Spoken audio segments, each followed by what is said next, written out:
Hello दोस्तों, बहुत बहुत स्वागत है आप सभी का मेरे इस यूट्यूब चैनल पे। तो बात करेंगे डब्ल्यूपीएल के बारे में। और आज चौथा मैच था आरसीबी ओमेन और मुंबई इंडियंस ओमेन के बीच। बहुत ही बड़ा ब्लॉकबस्टर मैच था और जिसमें मुंबई इंडियंस ने बहुत ही एक आसान तरीके से, एक तरीके से कहें, आरसीबी को हरा दिया है। और एक लगातार दूसरा मैच जो कि वो रॉयल चैलेंजर्स बैंगलोर की टीम जो कि वो हार चुके हैं। और ये जो उनके लिए डिफीट आई है, बहुत ही भारी भरकम डिफीट आई है, तो उसके बारे में बात करेंगे। साथ ही कल भी जो थोड़ा सा इन्फॉर्मेशन, जो कल का भी मैच था यूपी वॉरियर्स और गुजरात जायंट्स के बीच, वो भी बहुत ही ज़बरदस्त मैच हुआ था। अंत में जाके वन साइडेड मैच जीत रही थी एक तरीके से, आप देखिए, गुजरात जायंट्स, लेकिन यूपी वॉरियर्स ने एक ज़बरदस्त कमबैक किया और अंत में जाके मैच जीता। तो उसके बारे में बात करेंगे और जो भी छोटी बड़ी और अपडेट है क्रिकेट की फील्ड, उसके बारे में जानेंगे। तो सबसे पहले जानते हैं आज के मैच के बारे में। रॉयल चैलेंजर्स बैंगलोर टॉस जीतते हैं और पहले बैटिंग करने का निर्णय लेते हैं। और कुछ बढ़िया उनका भी स्टार्ट भी रहता है, बट कन्वर्ट नहीं कर पाती बड़ी इनिंग्स में। अगर आप देखोगे, जो उनके दोनों ही सलामी बल्लेबाज थे, स्मृति मंदाना और सूफी डिवाइन, एक बार फिर से जो उसी तरह का स्टार्ट देते हैं जिस तरह से पिछले मैच में हुआ था। बट सडन एक तरीके से अच्छी स्टार्ट के बाद वो फिर से एक तरीके से कोलैप्स कर जाती है। तो यहाँ पे भी आप देखिए कि स्मृति मंदाना ने 23 किए 17 में, जबकि शिफा डिवाइन ने 11 में 16 किए। लेकिन फिर आप देखिए कि सडनली जब वो आउट होते हैं, फर्स्ट विकेट आप देखो, लास्ट टाइम भी 41 कुछ उन्होंने बना लिए थे। पिछली बार की तरह आप देखो कि पावर प्ले में कुछ 41 के करीब बने थे इनसाइड फर्स्ट 4 ओवर, और एक ही आउट हुआ था, तो सॉरी, एक आउट हो गया था। यहाँ पे वही घटा कि 4.2 में 39 पे 0 थे, सडनली एक आउट होता, उसके बाद एक के बाद एक के बाद एक सभी आउट होते चलते हैं। उसके बाद देखो कि कोई कुछ खास स्कोर नहीं आया। और नीचे से आप देखोगे कि ऋचा घोष ने 28 किए, लेकिन जिस तरह से वो उनका एक कॉट बिहाइंड हुए थे, उसमें भी आप देखो कि बहुत ज़्यादा कंफ्यूजन हो गई कि वो चल पड़े थे ऑलमोस्ट। उसके बाद देखो कि डीआरएस जब लिया गया तो उसमें एक तरीके से स्निको में एक तरीके से नहीं आया, तो वो बहुत ज़्यादा एक थोड़ा सा सरप्राइजिंग लगा। बाकी उन्होंने स्ट्रगल ही किया, कुछ खास इनिंग्स नहीं आई। कनिका आहूजा ने 22 किए 13 में, श्रेयंका पाटिल ने 23 और मेघना शूट ने भी 20 किए। तो नीचे से थोड़ा सा कंट्रीब्यूशन आया। अगर आप ऊपर से देखोगे कि तो दिशा कसट 0 पे आउट हो गए, एलिश पेरी ने 13 किए और हैदर नाइट 0 पे आउट हो गए। तो उम्मीद थी बहुत ज़्यादा आरसीबी के जो बैटिंग क्रम से कि फर्स्ट मैच में जो फेलियर हुई थी एक तरीके से, एक बहुत बड़े रन चेज में, उससे सीखेंगे और सेकेंड मैच में उसको एग्जीक्यूट करेंगे, एक अच्छी बैटिंग आएंगे, अच्छे स्कोर करेंगे। बट अनफॉर्चुनेटली वो दोबारा से फेल हुए और एक बार फिर से उसी के राउंड आप देखोगे कि पूरे 20 ओवर भी कंप्लीट नहीं कर पाए और 155 पे ऑल आउट हो गए 18.4 ओवर के अंदर अंदर, जो कि निराशाजनक था कहीं ना कहीं, क्योंकि बहुत ही तगड़ी टीम है, बहुत अच्छी बैटिंग लाइनअप है। लेकिन उसके बावजूद देखिए कि दोनों इनिंग्स में लगातार एक तरह से वो फेल हुए हैं एक बड़े स्कोर करने में। Specially the way I think the opener जिस तरह से उनके लिए खेले हैं, क्योंकि दोनों ही अच्छे ओपनर है, एक्सपीरियंस ओपनर है, लेकिन स्टार्ट को बड़ी पारी में इस तरह से उन्होंने कन्वर्ट नहीं किया है, वो कहीं ना कहीं उनके लिए प्रॉब्लम थी। और नीचे से भी आप देखोगे कि एलिस पेरी हो गए, हैदर नाइट हो गए, जो एक्सपीरियंस खिलाड़ी थे, वो भी एक तरीके से फेल हुए हैं। और ऋचा घोष से बहुत ज़्यादा उम्मीद थी, लेकिन वो भी एक तरीके से फेल हुई हैं। अगर मुंबई की बात करें तो कंप्लीट डोमिनेंस परफॉर्मेंस रहा बॉलिंग में। हेले मैथ्यूज जो ऑलराउंडर है, ओपन भी करते हैं, उन्होंने 4 ओवर में 3 आउट किए 28 रन देके। नेट स्क्रिबियर बंट ने भी 1 आउट किया और शाइका ईशा का जो लेफ्ट आर्म स्पिनर, उन्होंने भी 4 में 26 देके 2 आउट किए। अमिलिया केयर को 2 विकेट मिला और पूजा वस्त्रकर ने भी 1 आउट किया। तो बढ़िया परफॉर्मेंस बॉलिंग से। उसके बाद जब रन चेज की बारी आई तो आप देखोगे कि बहुत ही वन साइडेड बना दिया है, सिर्फ 1 विकेट गिरा है और इनसाइड 15 ओवर्स की जो रन चेज है उसको कंप्लीट कर दिया है।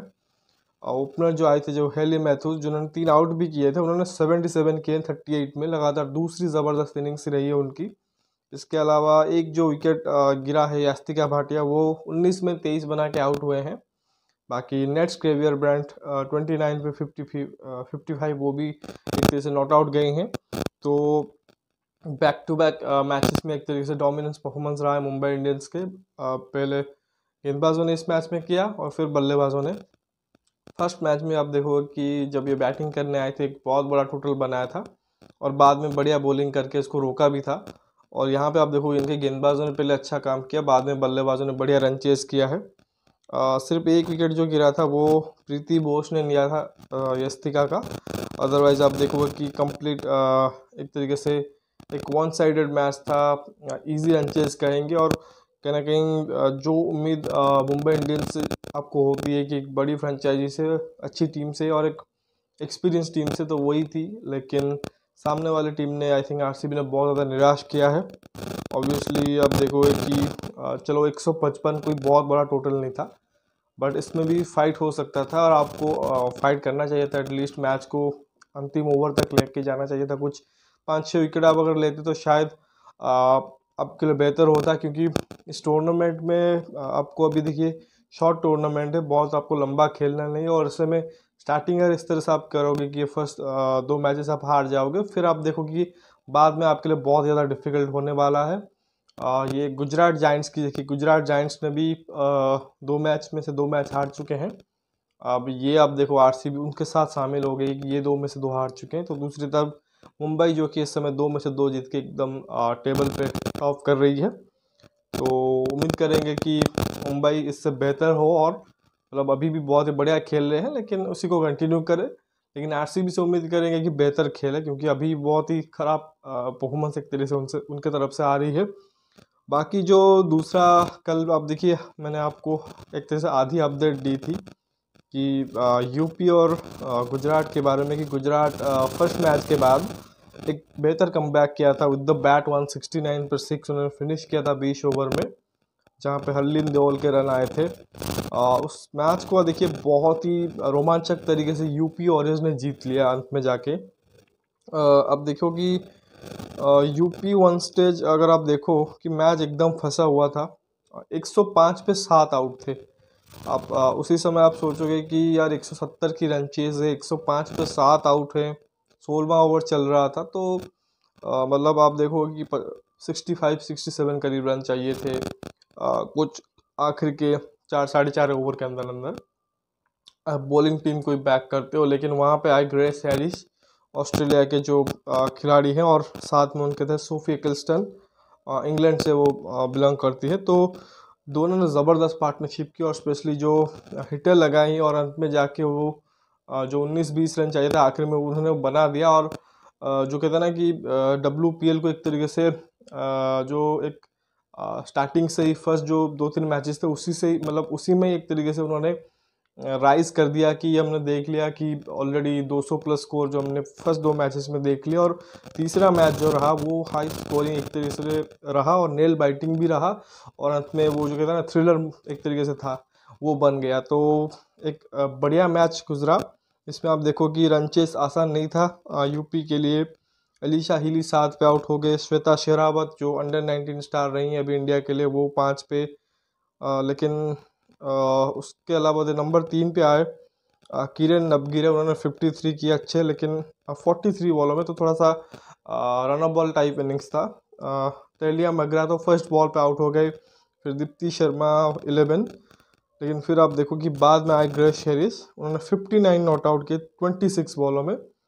और बीच में आप देखिए सिमरन शेख 0 और देविका वैद्या भी 4। तो यही आप देखोगे कि एक तो किरण नबगिरे ने वो उन्होंने बढ़िया खेला, उन्होंने 50 प्लस स्कोर किया। इसके अलावा आप देखो ग्रेस हैरिस और फिर सोफी एक्लस्टन जो 22 नॉट आउट, बहुत ही महत्वपूर्ण 12 बॉलों में एक चौका और एक छक्के की मदद से। तो वही चीज़ है कि ये बढ़िया पार्टनरशिप इन दोनों के बीच में हुई अंत में, और जिसके चलते जो एक्सपेक्ट किसी ने नहीं किया था, इवन शायद गुजरात जायंट्स को भी एक बहुत बड़ा झटका लगा होगा, क्योंकि फर्स्ट मैच में उतनी बुरी तरीके से हारने के बाद ये अच्छे कंफर्टेबल पोजीशन में आए मैच जीतने के, बट वहाँ से एक तरीके से जीता हुआ मैच एक तरीके से उनसे छीन लिया गया। और ये मतलब ऑस्ट्रेलियन खिलाड़ी, इंग्लैंड खिलाड़ी टॉप लेवल की प्लेयर होती हैं, और यही आप देखो कि बड़े मोमेंट्स में भी आप देखो ये चैंपियन बन चुकी हैं। तो उनको एक्सपीरियंस रहता है इस सिचुएशन का, तो वो इस सिचुएशन में एक तरह से प्रेशर को बेटर हैंडल करती हैं और एक तरह से अच्छा ही करती है। तो इसमें आप देखो कि जो गुजरात की तरफ से आप देखोगे कि गेंदबाजी उसमें देखिए किम गार्ड्स जो कि उन्होंने 5 पर लिया था 4 ओवर में 36 रन देके। इसके अलावा एनाबल सदरलैंड को भी 1 विकेट मिला था और मानसी जोशी को भी 1 विकेट मिला था। बट जो एनाबल सदरलैंड है उनके ही आखिरी ओवर में ये हुआ, काफ़ी कुछ फील्डिंग मिसेस भी हुए, कुछ जो अच्छी चीज़ जो घट रही है कि इस WPL में जो IPL में भी इम्प्लीमेंट होने वाली है कि कुछ नियम जैसे अंपायर के जो कॉल्स होते हैं ऑन फील्ड, वाइड हो गया, नो बॉल हो गया, जो वेस्ट हाई नो बॉल, उसको चैलेंज किया जा सकता है प्लेयरों के द्वारा। तो उसमें आप देखोगे कि एंड मोमेंट पे एक जो वाइड थी कॉल थी उसको भी एक तरीके से रिव्यू किया गया और वो भी यूपी के एक तरीके से तरफ में आया। तो काफ़ी कुछ चीज़ें जो कि गुजरात जायंट्स के लिए सही नहीं बैठी अंत में, और जिसके चलते वो मैच हारे। और कहीं ना कहीं उनको हर्ट हुआ होगा क्योंकि लगातार दूसरा मैच वो हारे हैं। इतना अच्छा उन्होंने बॉलिंग परफॉर्मेंस दिया, लेकिन अंत में कहीं ना कहीं यूपी वॉरियर्स जीत हुई, वो थोड़ा सा एक तरीके से बेहतर खेल गई और रन चेस को कंप्लीट कर दिया है।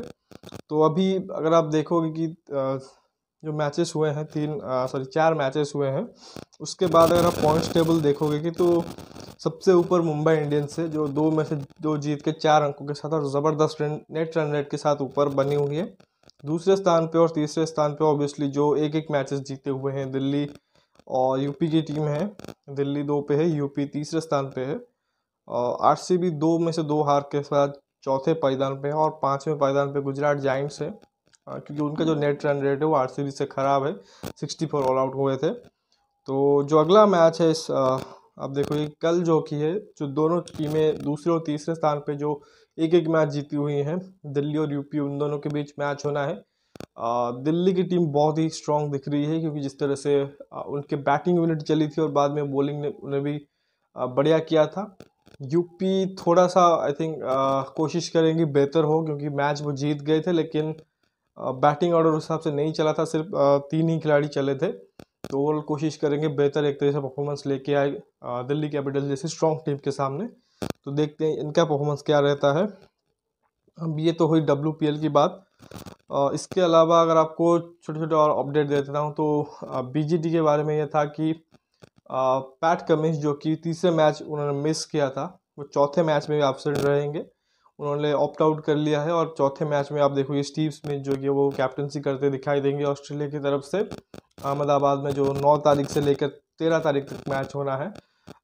तो उसमें आप देखोगे कि ऑलमोस्ट सेम टीम जो ऑस्ट्रेलिया ने 3rd टेस्ट मैच में खिलाई थी वही टीम उतरने वाली है। बाकी इंडिया के तरफ से थोड़ा सा देखना पड़ेगा, क्योंकि एक तो पिच क्या होगी कि क्या पिच वही रैंक टर्नर बनाएंगे या फिर बेहतर पिच बनाएंगे, देखते हुए कि इंडिया के बल्लेबाजों ने भी स्ट्रगल किया था और क्या बदलाव हो सकता है। और उसमें आप देखोगे क्या एक एक्स्ट्रा स्पिनर खेल सकता है एक पेसर कम करके, या एक्स्ट्रा बैटर खेल सकता है। तो वो डिसीजन टीम इंडिया को लेना है। तो ये बॉर्डर गावस्कर के ट्रॉफी को लेकर बात थी। बाकी आप देखो कि इंग्लैंड और बांग्लादेश का तीसरा और आखिरी ODI मैच था, जिसमें एक कॉन्सोलेशन है तो होम टीम जो बांग्लादेश है उनको मिला है, क्योंकि 2 मैचेस जो कि ODI के वो हार चुके थे और सीरीज़ भी गंवा चुके थे। लेकिन 3rd मैच में उन्होंने इंग्लैंड को एक तरीके से 50 रनों से हरा दिया है। 246 सिर्फ बनाए थे फर्स्ट बैटिंग करते हुए बांग्लादेश ने, लेकिन इंग्लैंड को 196 उन्होंने ऑल आउट कर दिया है। तो जो मैच है उन्होंने 50 रन से जीत के कंप्लीट किया है सीरीज़ को 1-2 के साथ। इंग्लैंड ने सीरीज़ जरूर जीत लिया है, लेकिन बांग्लादेश ने जाते जाते एक अच्छा जीत एक तरह से दर्ज कर दिया है। बाकी अभी उनका T20 श्रृंखला भी एक तरीके से स्टार्ट होगा 9 तारीख से। जो बाकी जो आखिर में आपको अपडेट दूंगा वो है PSL को लेके। तो PSL में कराची किंग्स और क्वेटा ग्लैडिएटर्स का मैच था आज, और जिसमें क्वेटा ग्लैडिएटर्स को फाइनल एक जीत मिली है 4 विकेटों के साथ। क्योंकि अब देखो कि क्वेटा लगातार दूसरे दिन मैच में थी, क्योंकि कल भी वो मैच खेल रहे थे। जो हाफ मैच हुआ था आई थिंक मैंने उसकी भी आधी इन्फॉर्मेशन दी थी कि क्वेटा ने 179 किए थे 20 ओवर में। इस्लामाबाद के साथ वो मैच था, हालांकि वो मैच जो कि इस्लामाबाद ने जीत लिया था 2 विकेटों के साथ। लेकिन आज फाइनली क्वेटा जब कराची किंग्स के अगेंस्ट खेले हैं तो उनको जीत मिली है, जब कराची किंग्स ने 164 किए थे 20 ओवर में, और बाद में क्वेटा ने उसको रन चेस कंप्लीट कर दिया है 4 विकेटों के साथ। तो अभी अगर आप देखोगे कि फाइनली इस जीत के साथ जो पॉइंट्स टेबल बना है PSL के लिए, उसको भी आपको बता देता हूँ कि देखिए दोनों ऑलमोस्ट सिमिलर सिचुएशन में है, कराची और क्वेटा ग्लैडिएटर्स। कराची ने ऑलमोस्ट मतलब वो ऑलमोस्ट आउट हो चुके हैं इस कंपटीशन से। आप देखोगे कि 9 मैचेस में सिर्फ 4 पॉइंट है, 7 मैच वो हार चुके हैं, सिर्फ 2 ही जीते हैं और 2 ही जीत है क्वेटा के बीच। एक कम मैच खेले हैं 8 मैचेस में। तो ऑलमोस्ट इन दोनों टीमों का एंड हो चुका है इस एक तरीके से कैंपेन में। बस उनको अपने मैचेस कंप्लीट करने हैं। हो सकता है कि शायद पेशावर ज़ल्मी जो कि है वो अगर कोई गलती करे तो शायद इन दोनों में से किसी एक का चांस बनेगा। अदरवाइज़ टॉप की जो 3 टीमें हैं वो तो ऑलमोस्ट लग रहा है कि अब थ्रू हैं। लाहौर कलंदर्स अभी 12 पॉइंट पे हैं 7 मैच के। इस्लामाबाद यूनाइटेड 10 पॉइंट पे है और मुल्तान सुल्तान 8 पॉइंट पे 7 मैच के बाद। तो ये जो पॉइंट्स टेबल है वो प्रीटी मच क्लियर अभी हो रही है। तो देखते हैं कि आगे किस तरह से ये मैचेस जो कि वो चलते हैं। और तो अभी बस इस वीडियो में बस इतना ही। अगर आपको वीडियो पसंद आया तो प्लीज़ वीडियो को लाइक कर दीजिए, साथ ही चैनल को सब्सक्राइब जरूर कीजिए और दोस्तों के साथ शेयर भी कीजिए। और कोई कमेंट देना चाहते हैं तो कमेंट सेक्शन में दीजिए। मिलते हैं कल के मैच के बाद अगले वीडियो में, तब तक के लिए धन्यवाद। जय हिंद।